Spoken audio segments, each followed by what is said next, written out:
What's up? My name's Toby and welcome to my channel.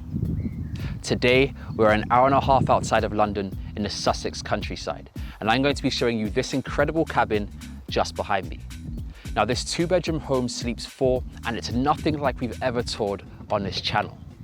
But what makes it so special, and why is it built this way? Well, let's find out. So we're going to start the tour off here on the front of this cabin. Now, this A-frame cabin is situated on 7 acres of land. We're going to talk more about the A-frame style later on in the tour. Now, here on the front deck, we actually have a hole here which you can insert an umbrella, and then it allows seating for 4 with a table so you can enjoy some space outside. As we make our way around, one key feature of the A-frame cabin is the 2.4 kilowatt solar system. So those panels control and allow all the electrics and ventilation in this home. So it's been sustainably built.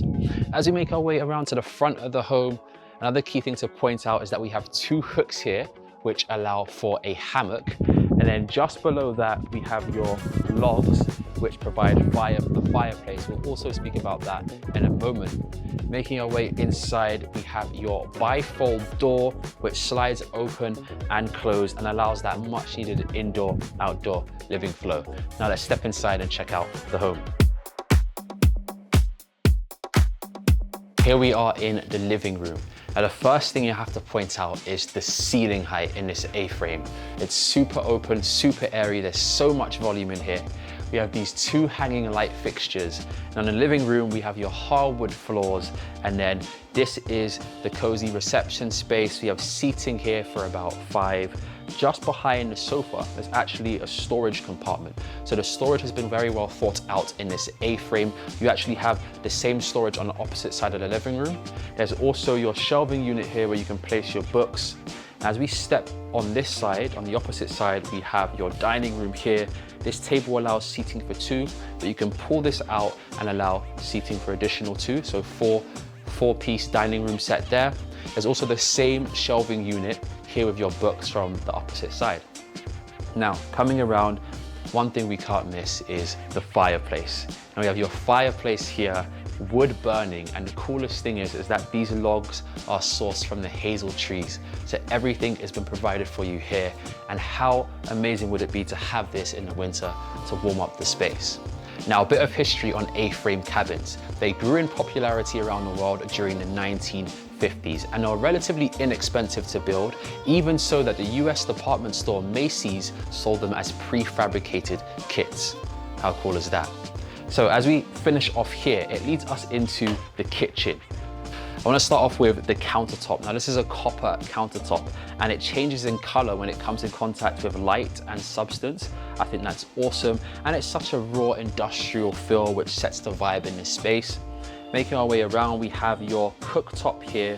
There's also shelving unit above and below where you can store your cutlery, plates, and glassware. We have a full sink here. And then just below we have your oven and then a fridge freezer. And I just love the attention to detail here. The color, the finish on the cabinetry, and then also the handles, once again, copper, great details. From the kitchen, it leads us into the first bedroom. Stepping in, here we are in the first bedroom. We have fitted carpets in here, and I'm quite tall, but I do fit comfortably in this space. We have a full-size bed here. Just behind the bed, we have shelving unit where you can store some books and items. We also have your built-in lights here, which is great. And then just below, we have storage where you can place your luggage and some small items. Now, one thing that I really like about this room is the door. We have your hardwood roller door here, which you can shut and close and gives you that much needed privacy. And that's the first bedroom. Now through here we have the bathroom. Stepping in, you have a good amount of space in here. Vanity unit on this side. Detail that I love are the tiles, especially the color. Blue is my favorite color, so I do love this kind of light blue greenish finish here. Just in front of me we have the walk-in shower. Good amount of space in there also. And then can't miss, window just behind me. And the bathroom also has that same hardwood finish on the door as the bedroom. And that's the first floor, guys. Now let's head upstairs and check out the second bedroom.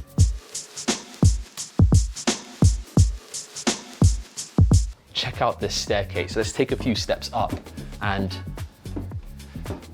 check this out. You could just stand here, enjoy the views. Fantastic. Now let's head upstairs because here we have the main bedroom. And here we are in the main bedroom. And I mean, check this space out. We have your hardwood floors in here, super king size bed, which looks so cozy.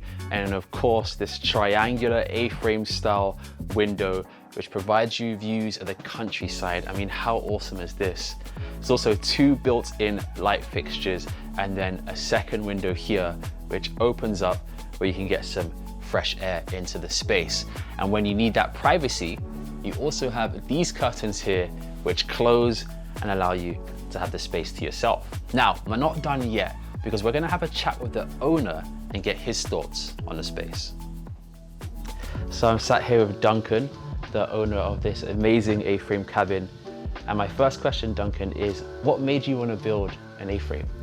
I always wanted a space out in the wilderness, away from my dad's day-to-day desk job, and looking at different shapes and different structures.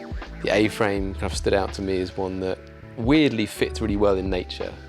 So you don't think it's quite a bold shape, so you wouldn't think it would work, but you actually see the shape of the triangle in lots of different elements of nature. So you only have to look at a spider's web to see that it's actually made out of lots of triangles, or a beehive made out of 6 equilateral triangles. So those kind of shapes work in nature somehow, and so this felt really like a natural shape for us. And was there any challenging parts of the process of building the A-frame? Every part was challenging, Toby. It was, I think when you do anything like this that's a bit different, where, especially in the UK, there's very few A-frames, and so architects haven't designed them and engineers haven't worked to kind of do all the calculations on them before, and builders don't know how to build them. So it's a learning curve for every single person involved, I think. But the biggest challenges was probably around getting the electrics right and getting all of the water and just making those things work. The shape itself kind of dictated a lot of the stuff that we did, so that was a great starting point. And it was the finer details and making it into a livable space that was probably quite tricky. Mm-hmm. And speaking of details, what would you say is your favourite part of this home? I've got 2 favourite parts actually. The first is the copper worktop, which is the reason I like it so much. It's such a great material and naturally antibiotic, and it's reusable, so at the end of its life it can be recycled, but it's also a living material, so it changes every single day. Me just touching it right here, the acids from my hands will change the colour of that, and so tomorrow it will look different because I've touched it, and that's an amazing thing. And also you can scratch it and you can drop things on it, different foods and stuff, and that will change it. And there's very few worktops that get better with time. Yeah. And the other thing is the window upstairs. So having that triangle window that frames that wall and the view out across the fields is something quite special, I think. And we actually built the window around the bed, if you like. So we knew how wide the bed would be. We wanted the window to come down exactly to match that. So that space, the bed and the window and the looking out with the fields is one kind of experience. Mm-hmm. Yeah. No, it's amazing. And it's called the Hazel Hide. So what was the idea or the story behind the name? The Hazel Hide. So it actually looks out over some woodland on the south side, and that is all hazel copse woodland. So that's the first connection. And the second is our youngest daughter is called Hazel. So that worked really well. We didn't think our eldest daughter would kind of understand, but she saw the sign and she went, hang on a minute, what's this? Like, why don't I get a building named after me? So now we have to build another one for her and call it like Ellie's Escape or something. That's fantastic. And it's sat on 7 acres of land. So I mean, for anyone coming here, what would you recommend them do? I think We get a lot of people from towns and cities coming staying. And I think the first thing to do is just sit and do nothing, like we're doing here, really. Like, you can hear the birds and the bees in the background, and just breathing a little bit and taking in the surroundings is a great experience. And then there's lovely walks around here, and there's pubs you can walk to either way. There's lots of different, the beach is just 20 minutes down the road, so that's it's a great thing to do. But I think, yeah, just getting out of your day-to-day headspace, and I mean, enjoying nature. Enjoying nature, no, it's fantastic. And that's the Hazelhide Cabin in Sussex. If you want to stay the night here, guys, you can check the description down below. Let us know if we should tour more homes like this. Thanks for watching, I'll see you next time.